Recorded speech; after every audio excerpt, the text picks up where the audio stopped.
폭행 때문에 민사소송 진행 중입니다. 저는 피해자이고 몇 달 전 3명에게 폭행을 당했는데요. 재판이 한 번 있었는데 판사가 저에게 조심 좀 하지 그랬냐는 식으로 말을 했어요. 기가 막혀서 한숨을 쉬었더니 웃었냐고 뭐라고 하더라고요. 피해자인 제가 왜 법정에서까지 판사에게 그런 대우를 받아야 하는지 기가 막힌데요. 제가 판사를 바꿔달라고 신청할 수 있을까요? 3인 판사가 있는 경우도 있던데 사건의 규모가 큰 경우에만 단독이 아닌 3인 판사 재판이 가능할까요? 이런 사연이 접수가 되었습니다. 지금 안 그래도 좀 굉장히 어렵고 긴장되잖아요, 재판이. 맞습니다. 저희는 자주 가지만 또 그래도 갈 때마다 또 긴장을 하게 되는데 좀 어려운 상황에서 좀 속상한 일을 겪으신 것 같아요. 어떻게 보셨어요?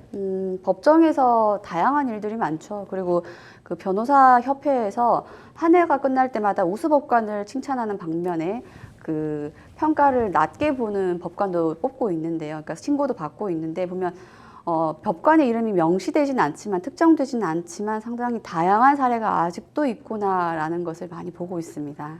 우리가 법정에서 뭐 드라마에서도 법정에서의 그 재판 모습 많이 보여지고 영화에서도 그런데 굉장히 좀 진지하고 근엄한 분위기 많이 생각하시잖아요. 그런데 판사가 이렇게 원고나 피고에게 뭐 개인적인 얘기를 한다거나 뭐 핀잔을 주거나 잔소리를 하는 일들이 종종 발생할 수 있는 건가요? 거의 없죠. 거의 없고 사건에 대해서도 본인이 가지고 있는 심증조차도 내가 보기엔 이 사건 원고 패소야, 원고 승소야 라고 하는 심증조차도 드러내지 않는 경우가 많아서 이 사안처럼 뭐 조심 좀 하지 그랬냐 아니면 웃었냐 뭐 이런 식으로 이야기하는 경우는 거의 없습니다. 그런데 중요한 건 아직까지 좀 있죠. 있어서 여러 그 당사자들이 다양한 방법을 시도하기도 하고요. 말씀드렸던 것처럼 변호사들로부터 굉장히 안 좋은 평가를 받는 법관으로 꼽히기도 하고 그런 것 같습니다.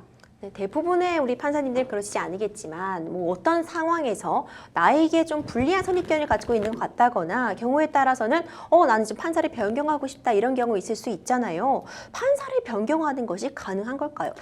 나에게 어떤 판사를 배당할지는 내가 결정하는 건 아니죠. 그래서 사건을 접수한 다음에는 재판부 몇 부로 배당이 될까 이걸 초미의 관심사로 보시는 경우가 많은데 이처럼 법관을 어떤 법관으로부터 판단을 받을지를 내가 선택하지를 못하다 보니 불리한 경우가 꽤 있죠. 그러다 보면은 저 법관이 아니라 다른 법관으로부터 판단받고 싶다 하는 경우 있어요. 그러면은 당사자는 기피 제도를 이용할 수 있습니다. 말씀드린 것처럼 기피하는 거죠. 판사를 기피하는 거예요. 그러면은 내 마음이 그러니까 그냥 그 자신의 감정에 따라서 기피할 수 있냐 그런 건 아니고요. 민사소송법에서는 법관이 공정한 재판을 할 것이라 기대하기 어려운 경우에 한하여 기피를 인정한다라고 되어 있습니다. 따라서 왠지 빈정이 상했어 이런 정도 수준은 안 되고 아무리 봐도 저 법관은 공정한 재판을 할 것이라 기대하기 어렵다라는 객관적인 사정과 입증이 있을 때에는 법관에 대한 교체가 가능하지요.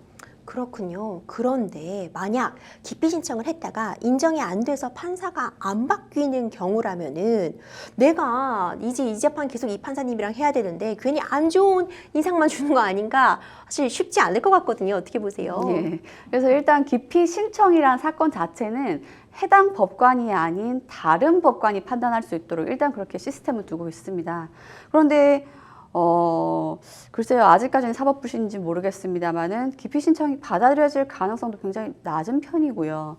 그렇게 해서 기피 신청을 기각당하고 다시 재판으로 돌아오면은 판사도 사람인데 법관도 사람인데 어떻게 곱게 보겠습니까? 그래서 그것 때문에 더 위축되고 기피라는 제도를 활용을 못하는 경우가 많죠. 제가 지금 현실적으로 볼 때에는 대부분의 경우는 기피 신청을 일단 하면은 해당 법관이 법관 인사이동으로 교체될 때까지는 기피 신청에 대한 판단이 좀 보류되는 걸로 보입니다. 그래서 다시 기피 신청 기각당하고 다시 돌아왔는데 그 법관한테 불리한 판결 선고를 받는 건 아니냐라는 걱정이 크게 생기지 않을 정도로 기피 신청에 대한 판단이 굉장히 늘어지고 있는 것 같습니다. 그렇군요. 이제 기피 말고도 재척 회피 있는데 이것도 좀 간략히 한번 짚어주세요. 네, 기피라는 건 당사자가 나 저 법관 싫어, 저 법관 안 되겠어 라고 해서 바꾸는 거라면은 그런 거를 판사 본인도 할 수 있고요. 아니면 굳이 당사자나 법관이 나서지 않는다 하더라도 법이 애초부터 빼라 이렇게 하는 경우인데 그걸 제척과 회피라고 합니다. 회피는 일단 법관 스스로가 나 못하겠습니다라고 하는 경우고요. 제척은 법이 규정을 해두고 있습니다. 일단 법관 본인이 피해자인 사건 경우, 법관이 피고인 또는 피해자의 친족 관계에 있거나 과거에 친족 관계에 있었던 사건인 경우, 그리고 법관이 피해자의 법정 대리인이거나 피고인이 법정 대리인인 경우 등등등 사건에 직접적인 연관이 있어서 도저히 이건 관계로 보아서 공정한 재판을 하기 어렵다라고 보이는 유형이면 법이 아예 애초부터 제척을 해버립니다. 그런데 최근에 좀 추가로 된 게 있죠. 그 경역법관제가 도입되다 보니까 예전에는 애초부터 처음부터 신임 법관을 임용을 했다면은 어느 정도 변호사로서 아니면 경역직을 가지고 있던 법관이 임용되다 보니 내가 불과 작년, 재작년까지만 해도 어느 로펌에 있었는데 그 로펌 사건이 왔다라고 하면 그때는 그것도 포함해서 애초부터 제척하도록 추가로 민사소송법이 규정을 하고 있어서 이 후관예우라고 하는데요.